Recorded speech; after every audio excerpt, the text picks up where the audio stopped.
सभी लोगों का महादेव जी के क्लास में मैं स्वागत करता हूं। आइए देखते हैं मैं अगला टेस्ट सीरीज लेके आया हूं। चलिए आइए ज़्यादा समय न लेते हुए आप सीधा क्वेश्चन पे ध्यान देते हैं। हमारा पहला क्वेश्चन है कि गीत गोविंद, ठीक है, जो गीत गोविंद है के रचयिता का नाम क्या है? जयदेव। गीत गोविंद किसने लिखी है? जयदेव। किस राजवंश के दरबारी कवि थे? ठीक, हम ये कह सकते हैं कि जो जयदेव थे जिन्होंने गीत गोविंद नामक पुस्तक रचना की है, ठीक, वो उनका संबंध किस राजवंश से था?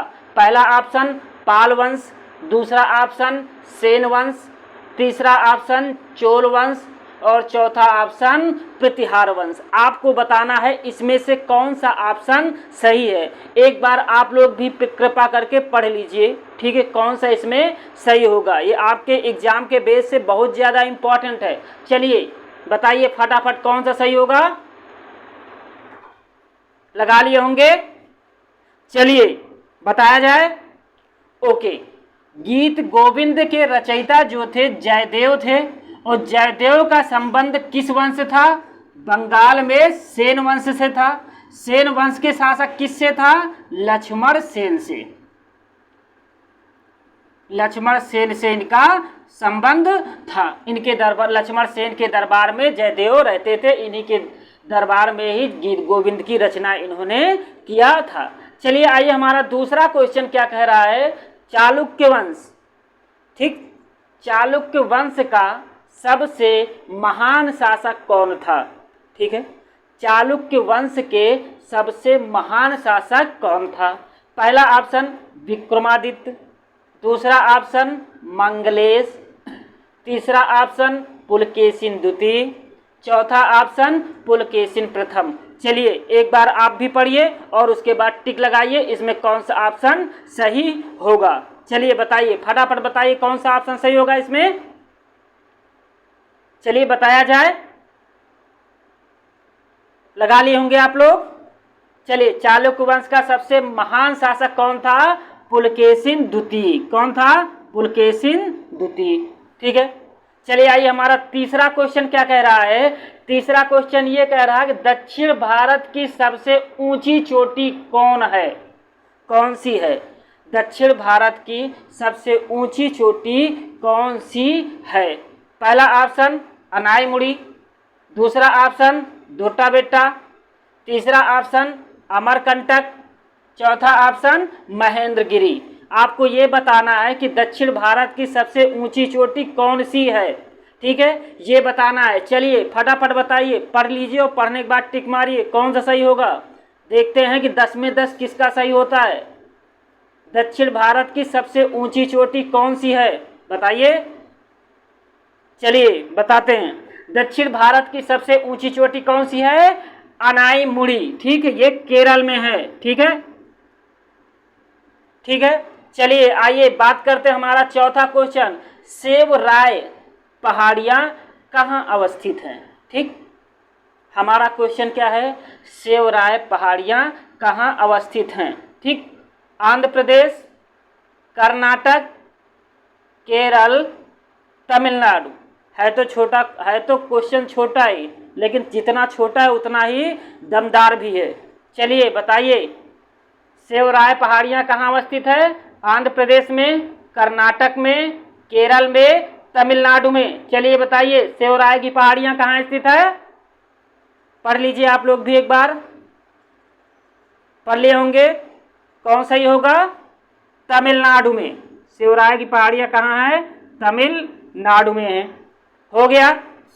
चलिए पांचवा नंबर का क्वेश्चन हमारा है, महाविस्फोटक सिद्धांत संबंधित है किससे? ठीक है, क्या कह रहा है? महाविस्फोटक सिद्धांत जो है इसका संबंध किससे है? पहला ऑप्शन महाद्वीपीय विस्थापन से, दूसरा ऑप्शन ब्रह्मांड की उत्पत्ति से, तीसरा ऑप्शन हिमालय की उत्पत्ति से, चौथा ऑप्शन ज्वालामुखियों के विस्फोट से। आपको बताना है इसमें से कौन सा सही है। क्वेश्चन तो आसान ही है, समझ भी गए होंगे। तो समझ गए हैं तो आप लोग टिक भी मार दीजिए कौन सा सही होगा। चलिए समय दे रहा हूँ, पढ़ लिए होंगे। ठीक है, इसमें सही होगा महाविस्फोटक सिद्धांत जो है वो ब्रह्मांड की उत्पत्ति से इसका संबंध है। ठीक, किसके? ब्रह्मांड की उत्पत्ति से इसका संबंध है। समझ गए होंगे। चलिए, हमारा छठा क्वेश्चन कौन सा है? एक तरफ संगठन है, एक तरफ उसका मुख्यालय है, और हमें ये बताना है कि इसमें से कौन सा सुमेलित नहीं है। ठीक है, पहला, एशियाई विकास बैंक का मुख्यालय कहाँ है? टोक्यो में। दूसरा, न्यू डेवलपमेंट बैंक का मुख्यालय शंघई में। तीसरा, AIIB बैंक मुख्यालय बीजिंग में। चौथा, विश्व व्यापार संगठन, इसका मुख्यालय जिनेवा में। ऑप्शन हमारा है चौथा ABCD। इसमें से कौन सा सही सुमेलित नहीं है, हमें ये बताना है। चलिए, आप लोग बताएंगे कौन सा इसमें सही है, कौन सा इसमें सही नहीं है। ठीक है, चलिए बताइए कौन सही नहीं है। चलिए टिक लगाइए आप लोग, कौन सा सही नहीं है। पढ़ लिए होंगे। चलिए, इसमें सही नहीं है A। ठीक, इसमें C सही नहीं है। जो एशियाई विकास बैंक है, इसका जो मुख्यालय है वो मनीला में है। मनीला कहाँ पड़ता है? फिलीपींस में पड़ता है। कहाँ? मनीला। मनीला कहाँ पड़ता है? फिलीपींस में पड़ता है। ठीक, चलिए आइए इधर से दिखेगा। ठीक है, चलिए सातवां क्वेश्चन हमारा है, वायुमंडल में प्रकाश के विसरण का कारण है। ठीक है, वायुमंडल में प्रकाश के विसरण का कारण है। आपको बताना है। पहला ऑप्शन कार्बन डाइऑक्साइड। ठीक है, दूसरा ऑप्शन धूलकण, तीसरा ऑप्शन हीलियम, चौथा ऑप्शन जलवाष्प। आपको बताना है कि इसमें से कौन सा सही है। ठीक, मतलब वायुमंडल में प्रकाश के विसरण का कौन सा इसमें कारण है। आप लोग भी एक बार कृपा करके पढ़ लीजिए। पढ़ने के बाद टिक लगाइए, उसके बाद बताइए कौन सा सही होगा। चलिए, पढ़ लिए होंगे, ज़्यादा बड़ा क्वेश्चन भी नहीं है। चलिए, वायुमंडल में प्रकाश के विसरण का कारण क्या होता है? धूल कण होता है। क्या होता है? धूल कण। चलिए, आठवां नंबर क्वेश्चन आप लोग देख लीजिए। निम्न में से किस रंग का सबसे लंबा तरंग दैर्घ्य है? ठीक है, पहला ऑप्शन हरा, दूसरा पीला, तीसरा नीला, चौथा लाल। आपको ये बताना है कि ये जो रंग दिए हुए हैं इसमें सबसे लंबा तरंग दैर्घ्य किसका होता है। ठीक है, चलिए आपको बताना है इसमें कौन सा सही है। पढ़ लिए होंगे आठवां क्वेश्चन। चलिए, इसमें सही होगा लाल। लाल का तरंग दैर्घ्य जो होता है वो सबसे ज्यादा होता है, इसीलिए वो दूर से ही दिखाई देता है। ठीक है, चलिए नौवां क्वेश्चन हमारा क्या है? निम्नलिखित में से किस अधिनियम ने केंद्र में द्वैध शासन प्रणाली को स्थापित किया? पहला, भारत शासन अधिनियम 1935। ठीक है, दूसरा, भारत शासन अधिनियम 1919। ठीक है, तीसरा ऑप्शन भारत परिषद अधिनियम 1909।